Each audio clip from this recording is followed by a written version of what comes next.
when I heard, astaghfirullah, when I heard that the Dar Al Islam movement was saved by Sheikh Jelani because we were a bunch of drunks, drug addicts, what have you, very insulting, man.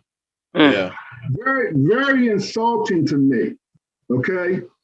And the reason it was insulting, because when I took Shahada and I went to New York, which was headquarters for the Dar Al Islam movement, that's where our Imam was. That's actually where the administrative power was. These brothers had businesses. These brothers were entrepreneurs. Okay? Yeah. Let me give you some examples. They had the prison program established as ministers, where they go into prisons, they make sure the brothers have Eid. They make sure the brothers can fast during Ramadan. Okay? They make sure the brothers had halal food.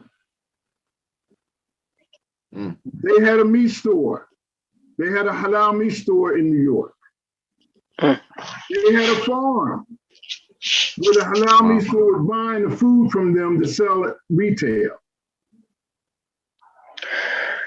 They had Al Miska, which was a place where they made incense.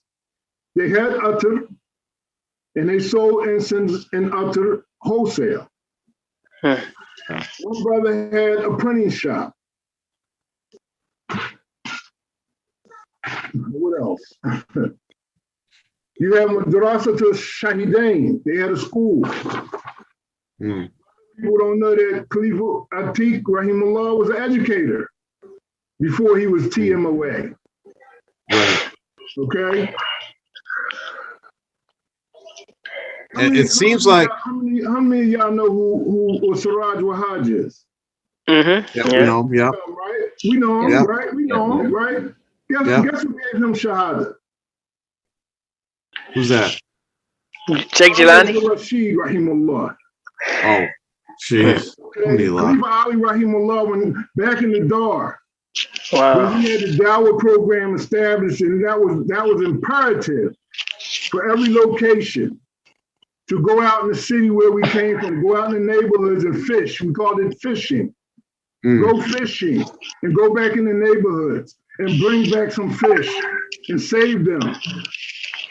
It's amazing to look at. Like, you look at the likes of Imam Siraj Wahaj, and some would argue that he's like one of the top like da'is in the United States historically, just from the beginning to like where he is now, just the impact he's had on Islam in America. You look at him, who's someone who like that has come from the Dar, gives him Shahada.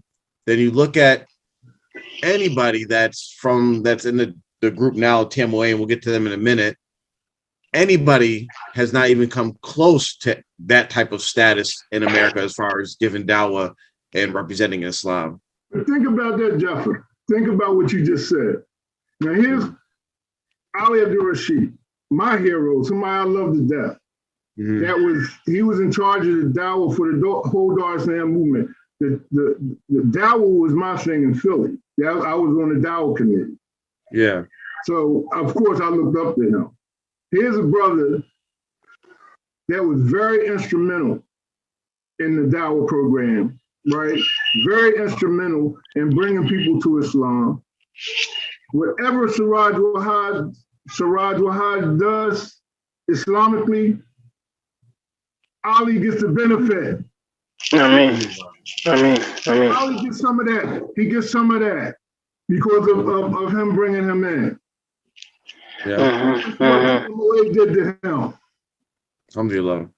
Guess what TMOA did to him? I got my shades rolled because I get emotional.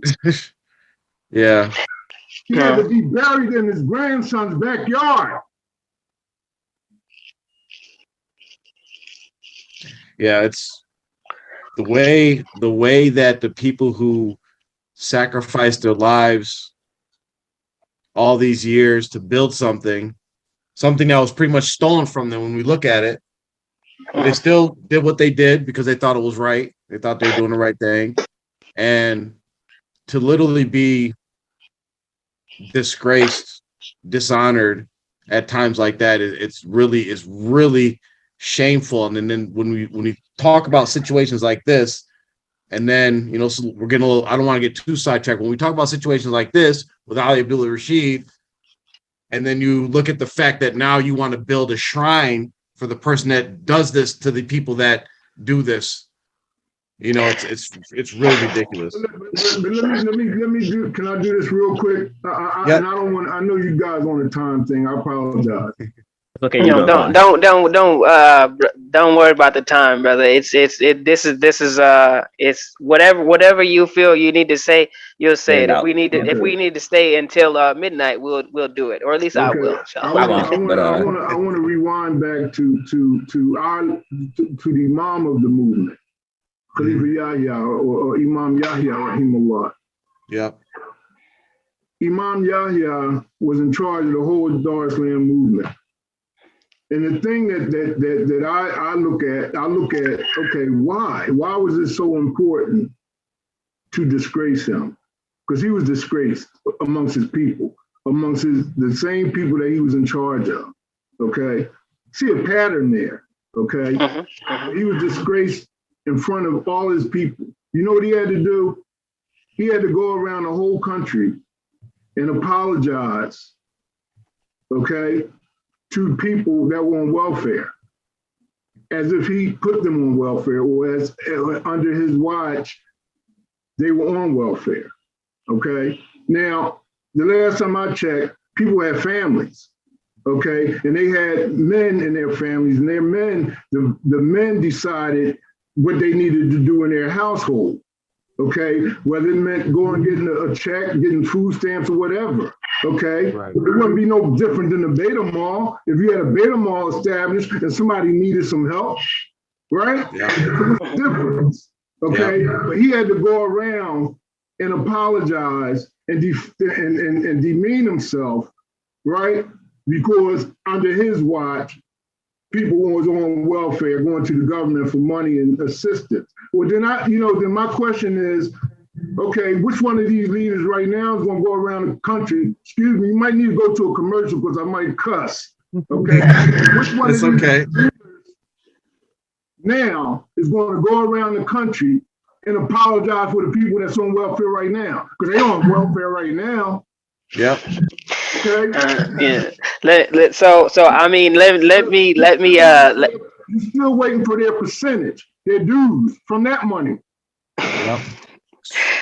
So I mean, to me, and you can correct me if you feel like that I'm barking up the wrong tree.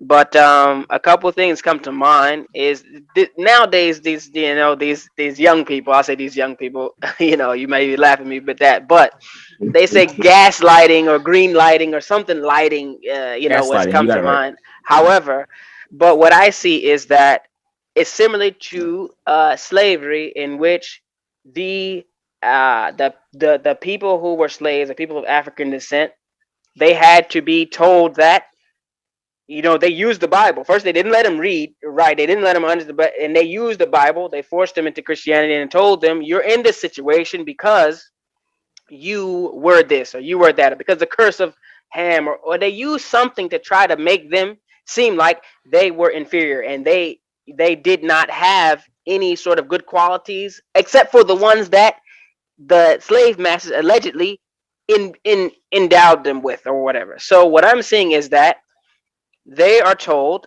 and I have heard many people, my parents' age and even down the line, talking of as if that the people before Jilani came were absolutely nothing, like literally as if they were just walking and wandering the streets naked and unclothed, couldn't even speak. This is the type of ridiculousness that it seemed like they were under. And so basically you being told that you were nothing, and people repeating this, and everything of any good seemingly is told that it came from this person. It seems like the same playbook that they ran on the slaves, people of African descent, in which Mhm. they told them, "You guys are not really anything." And I've heard African Americans, Christians anyway, that say they thank God for slavery, and they say slavery was the reason why, if we didn't have it, if the white people didn't do this to us, we wouldn't be anything. We would be in Africa, and we would be heathens. This is the same type of rhetoric and mindset that's like, if it wasn't for Jelani, we would be in the ghettos, and we would be this is baloney. It seems to me very clearly from someone yourself who was there, that there was an organization, and there was structure, and there was something there that not only was it something to attach yourself to, but it seemed, when you say that they were, with Walter Muhammad as well, that it was something that was looked like it was going to even take off and go to even greater heights, unless something or someone came in to disrupt that. But I won't, I won't be the spoiler. But it seems like, they, we were headed in a direction that really, I mean, it didn't seem like it could be stopped. But illa mashallah, but definitely something, you know, um, came to kind of disrupt that.